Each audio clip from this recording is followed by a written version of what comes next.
Hi, I am advocate ജോമോളരു. നിങ്ങൾ +2 പരീക്ഷ കഴിഞ്ഞ് നിൽക്കുകയാണോ? നീതിയുടെയും ന്യായത്തിൻ്റെയും അവകാശങ്ങളുടെയും വഴിയിലൂടെ യാത്ര ചെയ്യാൻ നിങ്ങൾക്ക് താല്പര്യമുണ്ടോ? ഒരു അഡ്വക്കേറ്റ് ആകുവാൻ നിങ്ങൾക്ക് ആഗ്രഹമുണ്ടോ? എന്തൊക്കെയാണ് LLB തിരഞ്ഞെടുക്കുമ്പോൾ ശ്രദ്ധിക്കേണ്ട കാര്യങ്ങൾ എന്ന് നമുക്ക് നോക്കിയാലോ? എൻട്രൻസ് പരീക്ഷകൾ, എലിജിബിലിറ്റി റൂൾസ്, കോളേജുകൾ, അത്തരത്തിലുള്ള കാര്യങ്ങളെ പറ്റി നിങ്ങൾക്ക് കൂടുതൽ അറിയണ്ടേ? So let's walk together so your legal voyage begins with clarity and confidence. Today's our topic is LLB after +2. What you should know before taking an admission. സാധാരണയായി രണ്ട് തരം LLB ഉണ്ട്. ഒന്ന് 3 ഇയർ LLBയും മറ്റൊന്ന് 5 ഇയർ LLBയും. 3 ഇയർ LLBയിലേക്ക് അഡ്മിഷൻ കിട്ടുക +2 കഴിഞ്ഞ് ഒരു 3 year ഡിഗ്രിയും കൂടി കഴിഞ്ഞ ഒരു വ്യക്തിക്കാണ് 3 ഇയർ LLBയിലേക്ക് അഡ്മിഷൻ ലഭിക്കുക. 5 ഇയർ LLB ആകട്ടെ +2 കഴിഞ്ഞതിന് ശേഷം എൻട്രൻസ് പരീക്ഷയിലൂടെ നമുക്ക് 5 ഇയർ LLBക്ക് അഡ്മിഷൻ ലഭിക്കുന്നതാണ്. 5 ഇയർ LLB ഇൻ്റഗ്രേറ്റഡ് കോഴ്സുകളായിട്ടാണ് വരുന്നത്. അതായത് BA LLB, BBA LLB, BCom LLB എന്നിങ്ങനെ 2 ഡിഗ്രികൾ ഒരുമിച്ച് ചേർന്നുകൊണ്ടുള്ള കോഴ്സുകളായിട്ടാണ് 5 ഇയർ LLB വരുന്നത്. ലോ കോളേജുകളിലേക്കുള്ള വാതിൽ എന്ന് പറയുന്നത് എൻട്രൻസ് എക്സാമുകളാണ്. സ്റ്റേറ്റ് ലെവൽ എൻട്രൻസ് എക്സാമുകളുണ്ട്, നാഷണൽ ലെവൽ എൻട്രൻസ് എക്സാമുകളുണ്ട്. ഇതിനു പുറമെ പ്രൈവറ്റ് ലോ കോളേജുകൾ അവരുടേതായ എൻട്രൻസ് എക്സാമുകൾ അഡ്മിഷനായി നടത്തുന്നുമുണ്ട്. നാഷണൽ ലെവൽ എൻട്രൻസ് എക്സാമിൽ വരുന്ന ഒന്നാണ് CLAT, common law admission test. ഈ എൻട്രൻസ് പരീക്ഷയിലൂടെ 25 നാഷണൽ ലോ യൂണിവേഴ്സിറ്റിയിലേക്കുള്ള അഡ്മിഷൻസ് ആണ് നടക്കുന്നത്.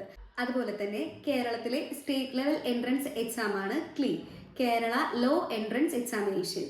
ഇതിലൂടെ കേരളത്തിലെ ആകെയുള്ള 4 ഗവൺമെൻറ് ലോ കോളേജുകളിലേക്കും പിന്നെയുള്ള പ്രൈവറ്റ് കോളേജുകളിലേക്കും നമുക്ക് അഡ്മിഷൻ ലഭിക്കുന്നുണ്ട്. എൻട്രൻസ് പരീക്ഷകൾ എഴുതുവാനും ലോ കോളേജുകളിലേക്ക് അഡ്മിഷൻ ലഭിക്കുവാനുമായിട്ടുള്ള മിനിമം എലിജിബിലിറ്റി എന്താണെന്ന് നോക്കിയാലോ? മിനിമം 17 വയസ്സെങ്കിലും ആയിരിക്കണം. അതുപോലെ തന്നെ റിസർവേഷനോ മറ്റ് ആനുകൂല്യങ്ങളോ ലഭിക്കണമെങ്കിൽ ഇന്ത്യൻ സിറ്റിസൺ ആയിരിക്കണം. +2 പരീക്ഷയിൽ 45% മാർക്ക് ജനറൽ കാറ്റഗറിക്കും SCBC കാറ്റഗറിക്ക് 42%, ST കാറ്റഗറിക്ക് 40% മാർക്കും ഉണ്ടാകേണ്ടതാണ്. General English, general knowledge, arithmetic and mental ability, legal aptitude ഈ 4 കാറ്റഗറിയിൽ നിന്നുള്ള ചോദ്യങ്ങളാണ് കേരളത്തിലെ എൻട്രൻസ് പരീക്ഷകളിൽ ചോദിക്കുന്നത്. ഞാൻ നേരത്തെ പറഞ്ഞതുപോലെ തന്നെ കേരളത്തിലാകെ 4 ഗവൺമെൻറ് ലോ കോളേജുകൾ മാത്രമേ ഉള്ളൂ. 1 തിരുവനന്തപുരം, 2 എറണാകുളം, 3 തൃശ്ശൂർ, 4 കോഴിക്കോട്.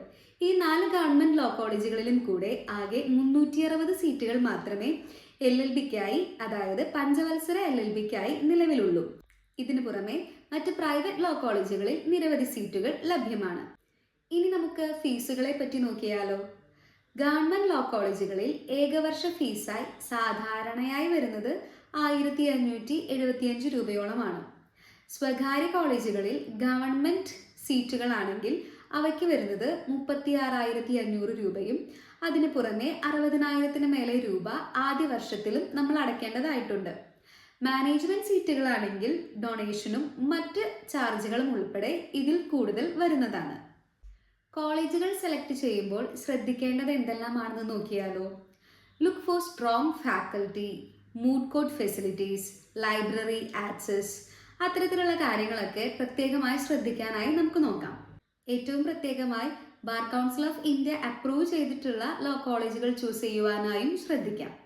ഈ ഒരു വീഡിയോയുടെ അവസാനത്തിലേക്ക് വരുമ്പോൾ ഇതുവരെ പറഞ്ഞ കാര്യങ്ങളെല്ലാം വെച്ചുകൊണ്ട് എങ്ങനെ LLBക്ക് അഡ്മിഷൻ ലഭിക്കും, എന്തെല്ലാം കാര്യങ്ങളാണ് ശ്രദ്ധിക്കേണ്ടത് എന്ന് നിങ്ങൾക്ക് മനസ്സിലായിട്ടുണ്ടാവും. എപ്പോഴും ഓർക്കേണ്ട കാര്യം എന്തെന്നാൽ LLB എന്ന് പറയുന്നത് സാധാരണ കോഴ്സുകളേക്കാൾ കുറച്ച് വ്യത്യാസമുള്ളൊരു കോഴ്സാണ്. നിങ്ങൾക്ക് ഈ ഒരു കോഴ്സ് ചൂസ് ചെയ്യുമ്പോൾ നിങ്ങളുടെ അക്കാഡമിക് ഗ്രോത്ത് മാത്രമല്ല നിങ്ങൾ ഉദ്ദേശിക്കുന്നത് എന്ന് നമുക്ക് മനസ്സിലാക്കാൻ സാധിക്കും.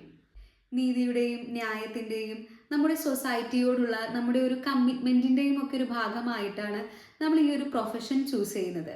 അപ്പോൾ എപ്പോഴും തീരുമാനങ്ങൾ എടുക്കുമ്പോൾ ചിന്തിച്ചുകൊണ്ടും നല്ലോണം വിലയിരുത്തിക്കൊണ്ടും മാത്രം തീരുമാനങ്ങൾ എടുക്കുവാനായി ശ്രദ്ധിക്കുക. നിയമവഴിയിലൂടെയുള്ള ഈ യാത്ര കൂടുതൽ ശക്തമാകട്ടെ എന്നും കൂടുതൽ മനോഹരമാകട്ടെ എന്നും പ്രാർത്ഥിക്കുന്നു. ഈ വീഡിയോ നിങ്ങൾക്ക് ഉപകാരപ്രദമാണെന്ന് തോന്നിയാൽ do share, like and subscribe. Thank you for watching.